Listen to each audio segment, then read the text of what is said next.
সমাগত নিৰ্বাচনত যোৱাকালি এটা বাতৰি ওলাইছে 11টা আৰু 4টা।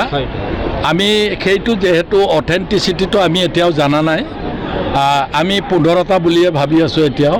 যদি 11টা আৰু 4টা হয় সেইটো আচৰিত হ'বলগীয়া একো নাই, যেহেতু NDAৰ লগত আমি থাকিছোঁ। থকাৰ পিছত সদায় তেওঁলোকে ইতিমধ্যে 2টা ছিট বিজয়ী ছিট আছে ইয়াত।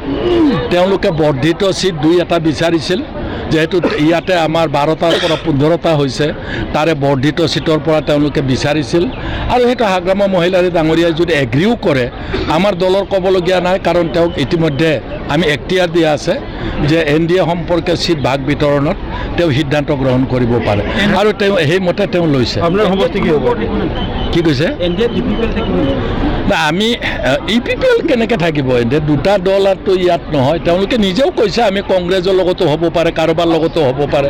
তেওঁলোক ইতিমধ্যেই চিন্তা চৰ্চা কৰিছে তেওঁলোকে কাৰ লগত থাকিব, আৰু আমি জানাত তেওঁলোকৰ যোগাযোগ চলিছে।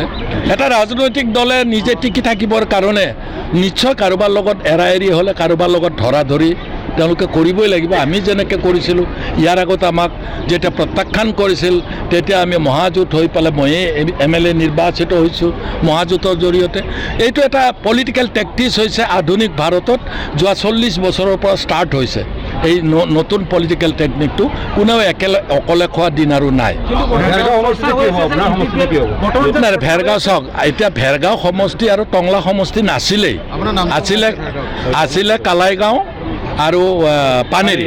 গতিকে এতিয়া আধা ওলাই গ'ল আমাৰ, যিখিনি BTCত নপৰে, আৰু কালাইগাঁৱৰ আধা ভেৰগাঁৱত পৰিছে, আধা টংলাত পৰিছে।